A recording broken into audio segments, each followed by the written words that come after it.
Assalamualaikum warahmatullahi wabarakatuh. Selamat pagi anak-anak. Hari ini kita mulai pembelajaran daring ya. Nah, pada pagi ini materi kita mapel sejarah Indonesia. Ya, seperti yang sudah Ibu gambarkan bagaimana kita belajar sejarah ya pada pertemuan kemarin. Sekarang kita mau mulai awal pada materi peradaban awal di Kepulauan Indonesia. Apa saja nanti yang kita pelajari di sini? Yuk, kita teruskan.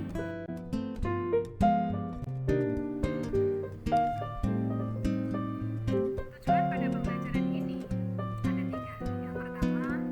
Yang pertama, kita akan melacak asal-usul nenek moyang bangsa Indonesia. Yang kedua, mengenali corak kehidupan masyarakat praaksara. Dan yang ketiga, tujuan kita akan menganalisis perkembangan teknologi pada masa praaksara.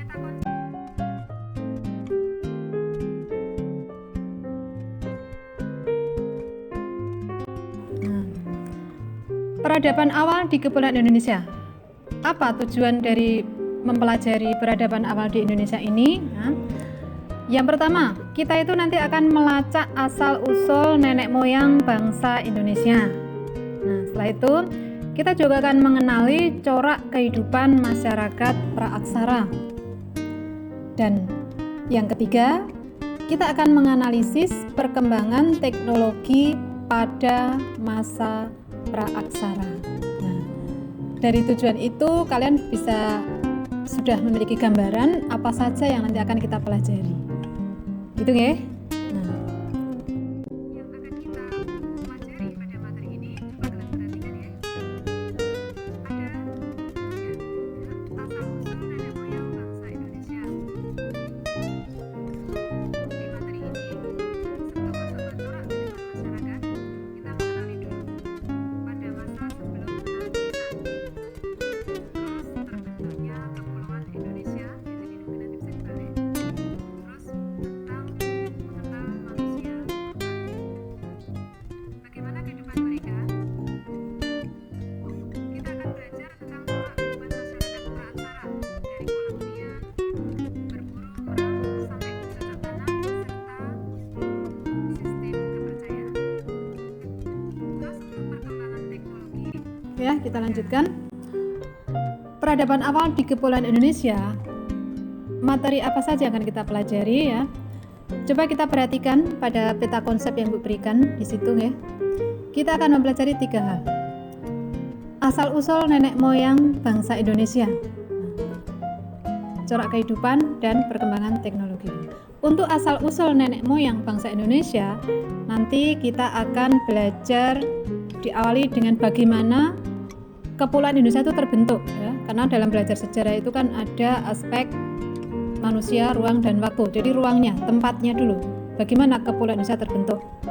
Kemudian masa mengenal manusia purba yang ada di Indonesia. Jadi masyarakatnya, manusia yang tinggal di Kepulauan Indonesia tersebut. Terus diawali dari masa sebelum mengenal tulisan atau praaksara.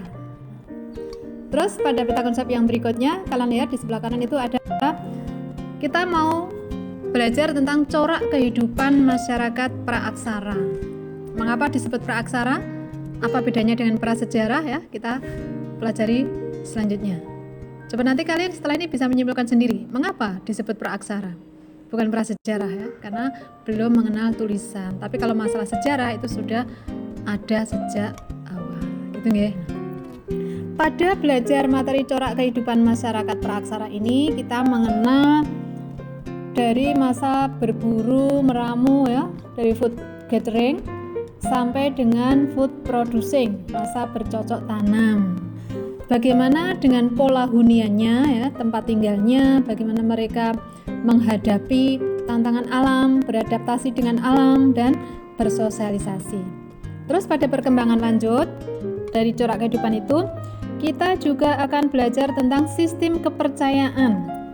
Mengapa sistem kepercayaan kita belajar tersendiri? Karena di situ nanti akan mengenal jenis-jenis produk-produk peradaban yang sangat signifikan pada masa megalitikum.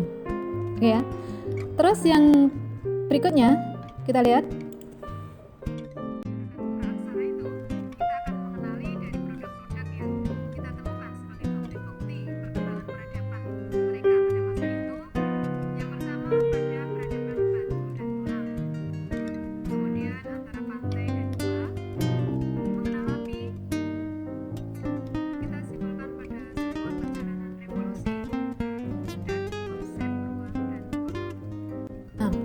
kita lihat lanjutan. Pada peta konsep, kalian perhatikan di situ yang ketiga kita akan belajar tentang perkembangan teknologi. Jadi hasil peradaban, perkembangan peradaban masyarakat praaksara diawali dari kita mengenal hasil temuan ya, antara batu dan tulang. Jadi itu bukti-bukti sejarah yang membuktikan bahwa tingkat peradaban mereka berawal dari batu dan tulang yang kita temukan ya. Terus antara pantai dan gua, ini hubungannya dengan tempat tinggal, pola hunian. Terus di tengah itu kita akan mengenal masa mengenal api. Nah, masa mengenal api ini penting, signifikan. Kita akan lanjut. Setelah itu kita akan melihat suatu pola perubahan revolusi yang bisa menghasilkan, menyimpulkan hasil peradaban yang dicapai. Terus juga korelasi antara konsep ruang dan hunian. Gitu. Oke. Terbentuknya Kepulauan Indonesia. Kepulauan Indonesia yang kita kenal saat ini, yang kita diami ini, bagaimana atau awalnya terbentuk? Ini diawali dari bagaimana bumi terbentuk. Jadi pada masa Azoikum atau Archaikum, yang dimana untuk terbentuknya bumi sendiri nanti ada tahap-tahapnya ya, dari teori Big Bang atau teori nebula ya. Itu nanti menghasilkan suatu bulatan yang panas, padatan ya, gas berpijar berpilin akhirnya memadat, panas. Di tengahnya inti bumi itu masih panas, kemudian di tepinya itu mendingin. Kita lihat perkembangannya ya. Perkembangan terbentuknya bumi ya, dari awal masa Archaikum atau Azoikum itu bumi masih panas tadi nggih, di tepinya mulai mendingin jadi seperti bulatan gitu. Terus masuk tahap berikutnya masa Paleozoikum, masa bumi tua. Pada masa ini dikatakan awal terbentuknya kehidupan. Mengapa? Kalau kita belajar ilmu pengetahuan itu belajar berdasarkan penemuan, sains penelitian ya, konsensus teori. Di masa Paleozoikum ini ditemukan fosil makhluk hidup bersel satu. Sangat sederhana, berawal dari situ ya. Nah, terus perkembangan selanjutnya masuk masa Mesozoikum atau zaman bumi tengah. Pada masa ini kehidupan sudah mulai kompleks ya, makhluk hidup sudah mulai banyak, hewan dan tumbuhan. Nah, pada masa akhir Mesozoikum puncak-puncaknya setelah miliaran tahun begitu perkembangannya, ratusan juta tahun. Nah, ada golongan reptil raksasa yang populasinya mendominasi, jadi besar banyak di permukaan bumi yang kita kenal sebagai dinosaurus dengan segala jenisnya. Nah, pada akhir masa Mesozoikum, dinosaurus ini punah karena terjadinya bencana yang dahsyat di permukaan bumi, bisa benturan meteor, bisa bencana yang dahsyat sehingga lapisan-lapisan di bumi itu banyak yang terbalik ke bawah. Kepunahan dinosaurus disebabkan oleh itu. Sumber-sumber makanannya sudah banyak yang hancur, hilang. Nah, pada akhirnya nanti masuk masa Neozoikum di mana dinosaurus punah, akhirnya yang tinggal di situ makhluk hidup yang lebih kecil.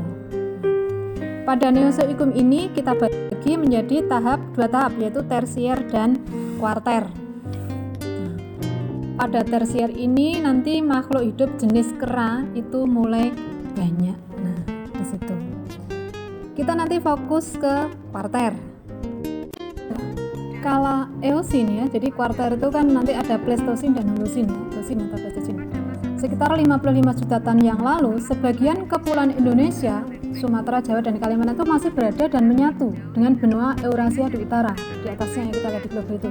Sedangkan bagian kepulauan lainnya, Papua, masih menyatu dengan benua Australia di selatan. Ini dibuktikan dengan sungai-sungai di bawah dasar laut yang menghubungkan antara Sumatera, Jawa, dan Kalimantan. Dan jenis hewan dan fauna dan flora di ketiga pulau itu mirip, begitu ya. Nah, kemudian masuk masa Pleistosin, masa es mencair. Nah, itu nanti akan meningkatkan permukaan air laut sehingga pulau itu tadi terpisah, begitu. Masuk masa Pleistosin. Nah, disitulah terbentuknya Kepulauan Indonesia. Nah, gitu ya.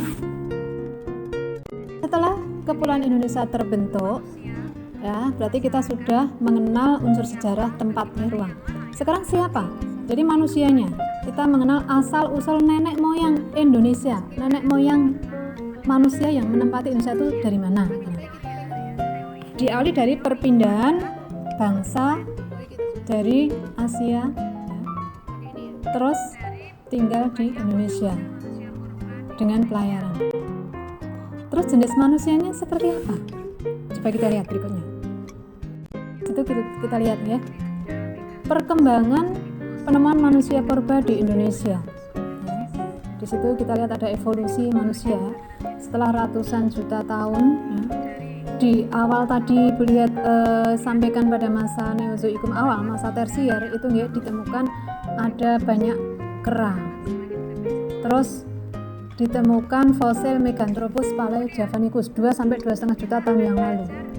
Meganthropus palejavanicus itu kalau di Indonesia dikatakan sebagai manusia purba yang tertua.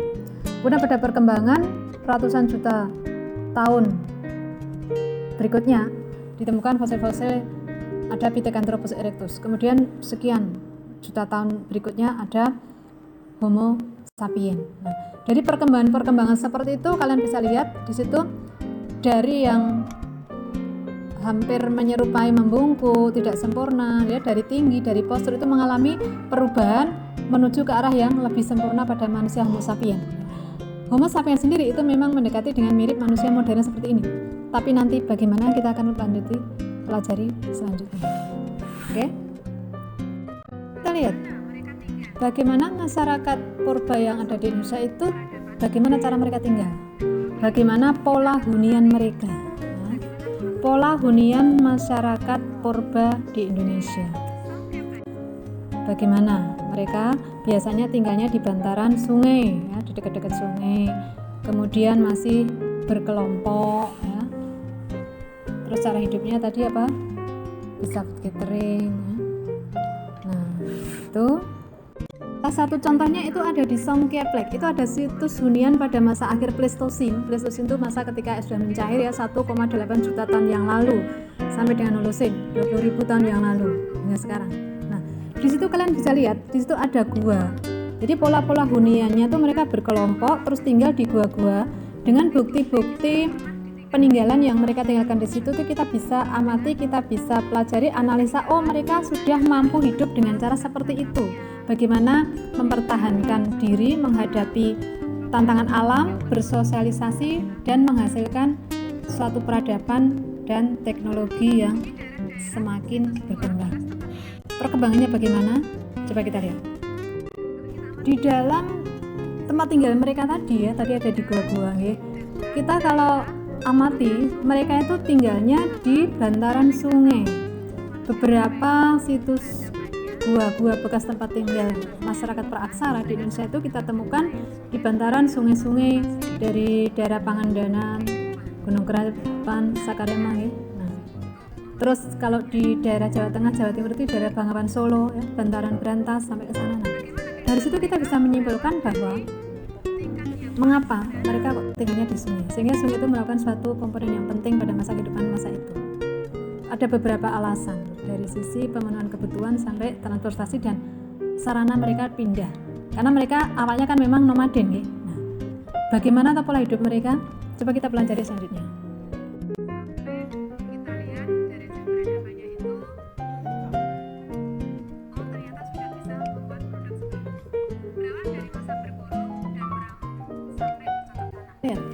Di situ, ya, di bantaran sungai tadi awalnya mereka hidupnya berkelompok, ya, dengan cara food gathering. Food gathering itu berburu dan meramu, mengumpulkan makanan langsung di konsumsi, kemudian kalau habis pindah tempat lain. Makanya mereka hidupnya itu nomaden. Berkembang selanjutnya kita tuh mencermati hasil penelitian baik yang berwujud fosil maupun artefak lainnya. Diperkirakan manusia zaman praaksara itu mula-mula hidup dengan cara food gathering, berburu dan meramu. Hidup mereka masih tergantung pada alam, dan untuk mempertahankan hidupnya, mereka menerapkan pola hidup nomaden atau berpindah-pindah, tergantung dari bahan makanan yang tersedia. Alat-alat yang digunakan terbuat dari batu yang masih sederhana. Oke. Setelah mereka berpindah dari satu tempat ke tempat lain ketika makanannya habis, ya, mencari tempat yang lebih nyaman, yang ada makanannya lagi. Nah, berikutnya kegiatan bercocok tanam itu dilakukan ketika mereka sudah mulai mengenal tempat tinggal, meskipun sementara. mereka melihat biji-bijian sisa makanan yang tumbuh di tanah setelah tersiram air hujan. Jadi ibaratnya begini, ketika menemukan makanan, terus sisanya dibuang, terus kok bisa tumbuh lagi? Ternyata ada jenis tanaman yang ringan yang masa waktunya singkat, kok tumbuh lagi? Akhirnya mereka menunggu. Dan menunggu sementara itu mereka akhirnya berpikir untuk, berarti ditunggu, berarti tempat untuk terlindung dari hujan, dari panas, mereka tinggal di gua. Nah, itulah pola awal konsep hunian sementara. Nah, jadi peralihan dari masa food gathering ke food producing, kita bisa gambarkan seperti itu. Juga hubungannya dengan beternak. Awalnya mereka berburu, mungkin dapatnya kelinci 3, ya rusa. Terus sisa ditaruh situ. Terus sekian lama berinteraksi, kok ada beranak pinak. Akhirnya mereka berpikir berarti bisa ditunggu. Akhirnya ditempati, dibikinkan perlindungan. Nah, itu masa peralihan menuju masa bercocok tanam yang tinggal stagnan. Tinggal sementara, mulai bercocok tanam itu ya. Ini pada masa itu mulai awal mengenal api. Dengan secara tidak sengaja berbenturan antara batu dan batu, kemudian ada percikan, di situ ada ranting remah-remah kering, akhirnya muncul api. Nah, mengenal api, mereka mengenal kehangatan, mereka mengenal makanan yang bisa dipanaskan, kok rasanya beda. Nah, terus ada menemukan satu bongkahan logam dekat api kok meleleh, setelah dingin bisa dibentuk, setelah dingin seperti yang diinginkan. Nah, sehingga dikatakan bahwa masa mengenal api itu masa-masa tonggak sejarah yang penting bagi perubahan peradaban masyarakat praaksara dari sisi makanan. Contohnya, setelah makan makanan yang dimasak ternyata kok beda. Nah, sekian ratusan tahun ya, terjadilah evolusi pola makan yang berbeda, mengalami perubahan perahan ya. Sehingga antara Meganthropus dan Pithecanthropus itu bentuk rahangnya berbeda karena jenis makanannya berbeda gitu ya. Kalau Meganthropus itu dari masa food gathering berburu dan meramu, kemudian masa Pithecanthropus itu rahangnya sudah tidak sekuat Meganthropus karena mungkin sudah mulai mengenal makanan. Nah, seperti itu contohnya ya. Itu ada gambaran hunian manusia purba yang ditemukan di gua-gua, itu biasanya di dekat pantai, di pantai timur Sumatera, terus juga di Sulawesi itu banyak, di pantai juga di dekat sungai-sungai yang alirannya besar, biasanya ada gua-gua dan mereka tinggalnya biasanya di situ. Setelah mereka menempati tempat tinggal yang agak menetap begitu ya, akhirnya mereka berpikir menghasilkan suatu alat untuk memenuhi kebutuhannya. Nah, awal yang kita temukan itu terbuat dari batu, dari zaman masa yang paling sederhana dulu, batu dari batu Paleolitikum ya. Paleolitikum itu yang sangat sederhana, tua, batu dipakai untuk penetak gitu aja, untuk memotong. Kemudian masuk berikutnya ke masa Mesolitikum, batu tengan ya, itu sudah mulai dibentuk sedikit-sedikit sesuai keinginannya begitu ya. Terus masuk ke Neolitikum. Neolitikum itu batu baru, artinya sudah dibentuk-bentuk, sudah rapi, sudah bagus. Nah, terus nanti kita mengenal masa Megalitikum, batu-batu besar. Nah, di situ kalian lihat ada kapak persegi dan batu asahan, itu salah satu produk penemuan pada masa batu, dari awal sederhana kemudian agak diasah lebih bagus begitu ya. Coba kalian lihat, peralatan dan perhiasan ini adalah produk-produk dari masa Neolitikum. Batu-batu itu ya dibuat perhiasan, dibuat kalung, gelang. Dari situ kita bisa mendeskripsikan bahwa masyarakat praaksara waktu itu sudah mulai mengenal ingin menghias diri ya, ingin sesuatu yang sudah lebih tidak sekedar kebutuhan dasar. Nah, gitu. Terus ada juga gerabah-gerabah yang mulai dipakai untuk menyimpan perhiasan, menyimpan benda yang lain selain untuk masak gitu. Oke. Itu pada konsep ruang pada hunian.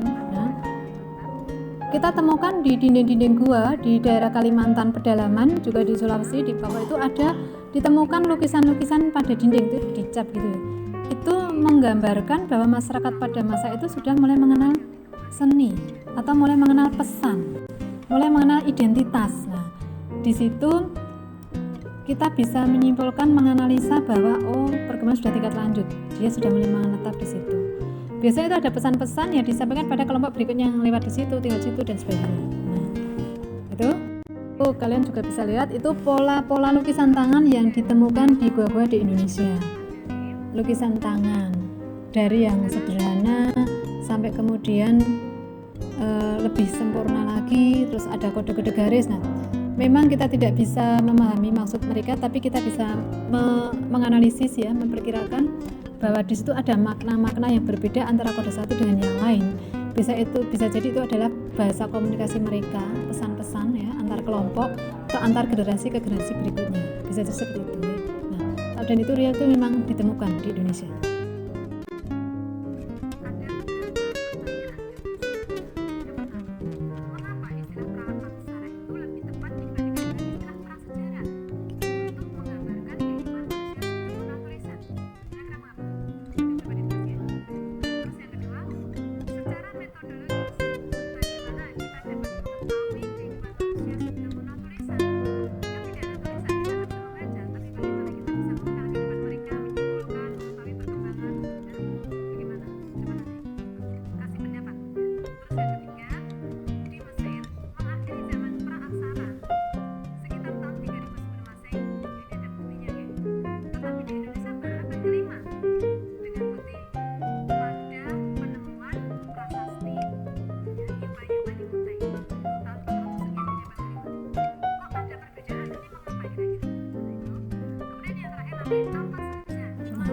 Dari penjelasan yang sudah Ibu sampaikan di depan tadi ya, coba nanti kalian buat suatu resume ya, suatu deskripsi kesimpulan-kesimpulan ya, apa yang catatan penting. Nah, setelah itu nanti coba dijawab beberapa pertanyaan.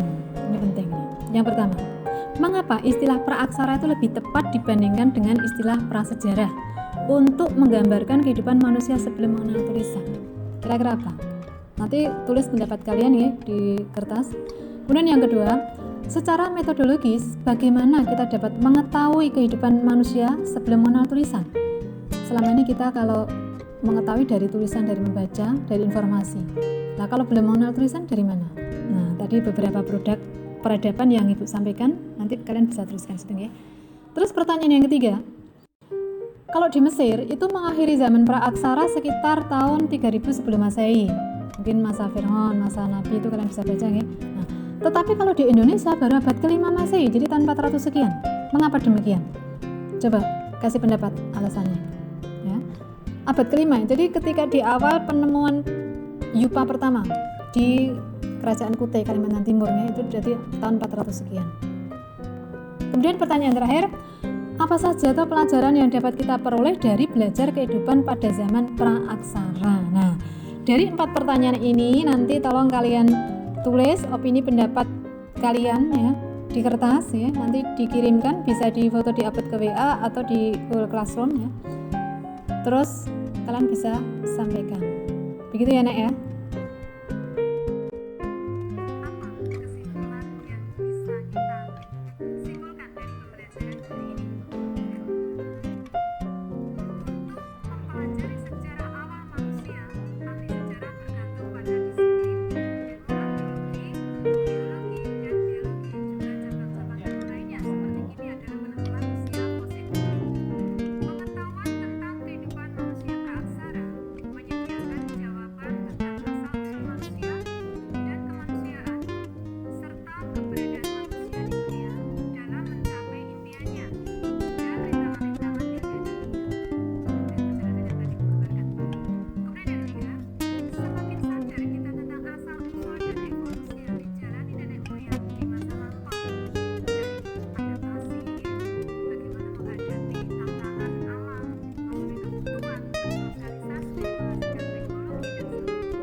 sekarang setelah kita tadi belajar ya, mendiskusikan materi, kemudian kita juga sudah berlatih yang 4 soal tadi, silakan nanti kerjakan. Sekarang kita coba kita simpulkan. Yang pertama, untuk mempelajari sejarah awal manusia, ahli sejarah itu bergantung pada disiplin arkeologi, geologi, biologi, dan cabang-cabang ilmu lainnya seperti kimia juga. Kalau kimia itu berguna untuk menentukan usia fosil dengan radiasi isotop atom karbon 14. Terus pengetahuan tentang kehidupan manusia praaksara itu menyediakan jawaban tentang asal-usul manusia dan kemanusiaan, serta keberadaan manusia di dunia dalam mencapai impiannya dan rintangan-rintangan yang dihadapinya. Meskipun kita bisa membedakan nanti manusia purba dengan manusia sekarang. Bagaimana tahu apakah turunannya atau Bu? Apakah tulisannya Bu? Tidak ya. Karena apa? Ada missing link. Jadi itu jaraknya sekitar ratusan juta tahun yang lalu, terus di masa itu terlalu panjang dan tidak ada informasi yang membuktikan bahwa ada sambungannya. Tapi kita tetap harus belajar itu karena itu memang ada. Gitu ya. Terus berikutnya, semakin sadar kita tentang asal-usul dan evolusi yang dijalani nenek moyang di masa lampau, kita berarti semakin sadar untuk menghadapi perkembangan kehidupan ini. Kemudian, nenek moyang orang Indonesia di masa lampau telah menjalani sejarah yang amat panjang dan berat dengan segala tantangan beradaptasi dengan alam, bersosialisasi. Ya. Kemudian perubahan-perubahan itu tidak mengalir begitu saja, tetapi dimulai dari refleksi berpikir dan gagasan hasil interaksi mereka dengan alam sekitar. Misalnya tadi yang food gathering, kemudian beradaptasi dengan alam, kok butuh makanan, kok ada tumbuh, akhirnya menjadi food producing. Pencapaian prestasi yang diraih manusia modern dewasa ini telah mengubah dunia dengan cara yang mungkin tak terbayangkan oleh nenek moyang mereka di masa silam. Seperti contohnya kalau sekarang apa, Nak? Sekarang kita sudah pakai Android, kita mengenal touchscreen, 5G, ya. Kita mengenal holotekno ya, pakai hologram. Hal seperti itu tidak terbayangkan oleh nenek moyang kita, bahkan oleh generasi orang tua dan kakek nenek kita. Tapi teknologi itu sangat cepat, ada perubahan-perubahan seperti itu.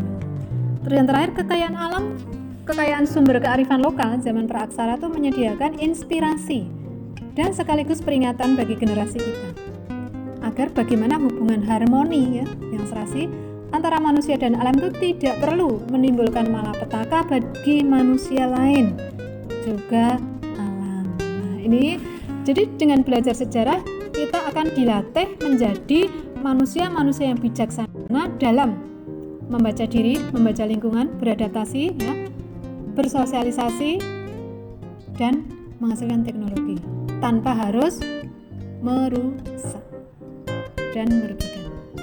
Nah, semakin kita mengenali alam, kita belajar sejarah, sebenarnya kita tahu kesimpulannya apa? Kita akan merasa bahwa manusia itu sangat terbatas, bahwa perjalanan itu ada yang mengatur. Nah, bahwa ada banyak fenomena yang di luar kemampuan manusia. Akhirnya apa? Hidup ini sudah diatur, hidup ini diciptakan oleh Sang Pencipta, diatur. Nah, itulah dari awal Ibu buktikan, belajar ilmu pengetahuan apapun itu nanti pada akhirnya akan mendekatkan kita pada Sang Pencipta. Gitu ya, Nak ya. Oke, tetap semangat ya. Oke, sampai di sini materi pelajaran kita hari ini tentang peradaban awal di Kepulauan Indonesia.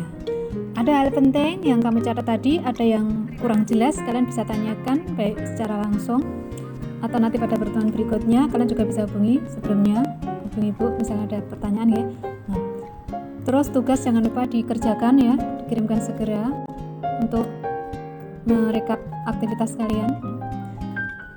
Begitu yang Ibu sampaikan. Terima kasih. Assalamualaikum warahmatullahi wabarakatuh.